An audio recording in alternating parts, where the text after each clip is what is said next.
Remember when we first met Tarnished? You dare waking me up from my nap? You little worm. Hey, what's going on? Good times. Oh, and by the way, Who would win? Ancient magic capable of bending the laws of nature, or one weeby slicey boy? yeah, the answer was obvious. But despite the fact that this kid had less vigor than Gino Machino's challenge run characters, Katanas do have a dirty little secret that makes them exceptional and makes your average Redditor sweat while angry typing. Everyone who has a YouTube copied wannabe Katana build gets gank spammed to death. Fair and fun, 1 vs 1 fights for anyone except Katana. If you have a Katana, get the most aggressive 2 fights here, and another Wait until he finds out what my hand can do. But it's not everything about one-shotting Redditors with waterfowl dance. It's about the Katana's absurd damage rates. There are 4 types of attacks in Elden Ring: crouching or rolling attacks, neutral attacks,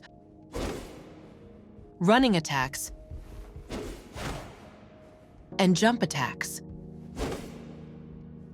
Neutral attacks deal more damage than crouching attacks. Running attacks deal more damage than neutral attacks.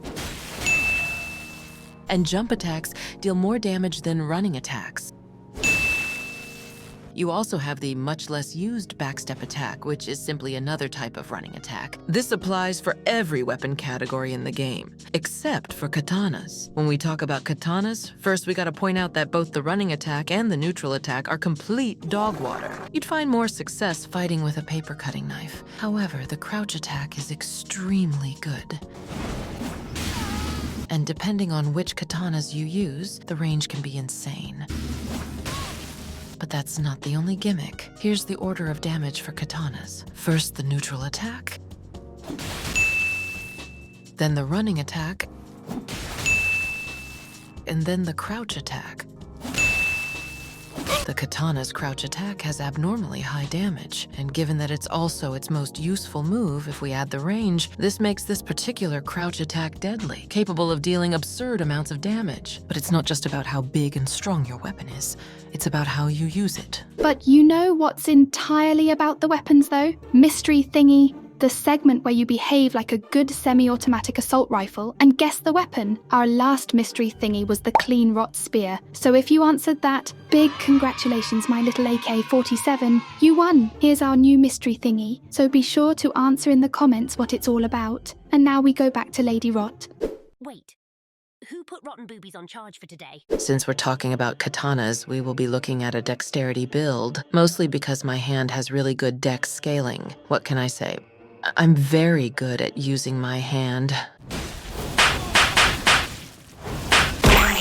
So if you're an Oonga Boonga enjoyer and hate dex-related things, keep watching, because we need the watch time. We will also have a Nagakiba infused with lightning, with any Ash of War of our liking. Some of the most useful ones are Stormblade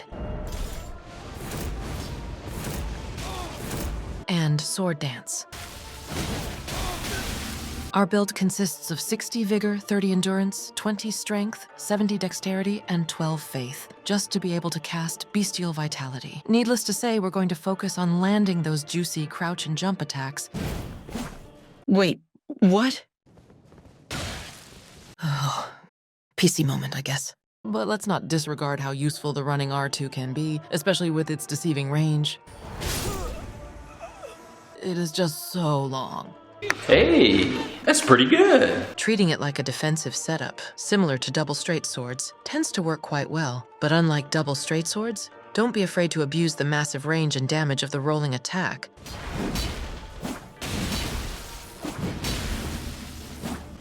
Since even trading with it can be beneficial.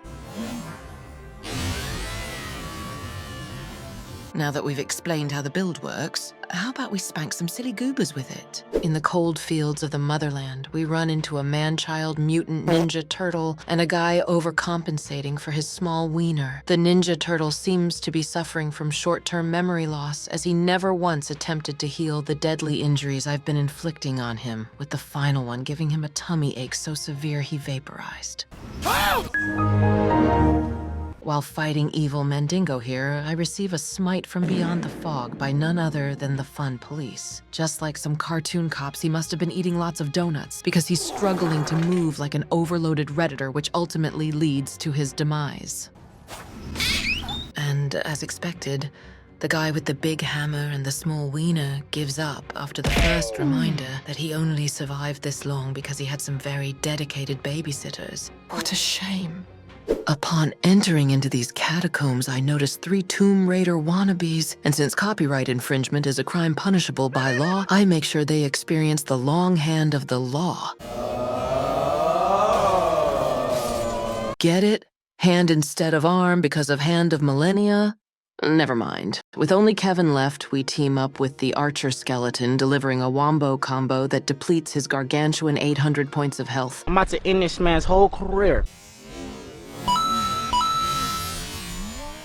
Someone tell this Kevin that he should level vigor, please. Remember to say hi before dueling, as politeness goes a long way. Just like freezing pots, which reduce our enemy's defenses as well as shrinking his balls. And you know why that's a good thing?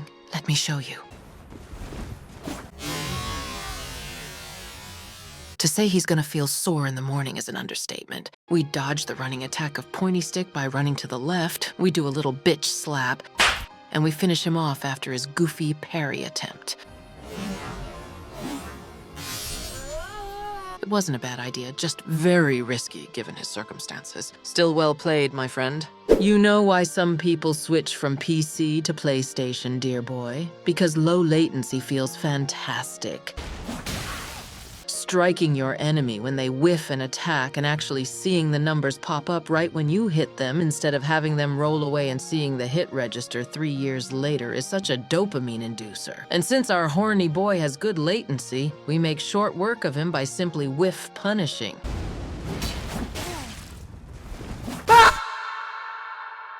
Amazing duel, horny boy.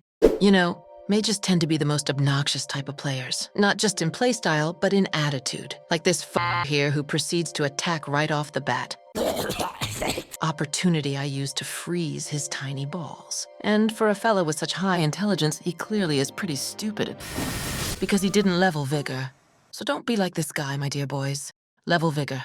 Now, have you ever seen any of these ridiculous mouth breathers who poop out different variations of the just don't get hit meme while refusing to wear armor or stop using Radagon Soar Seal at high levels? Unfortunately, I am too good to be hit.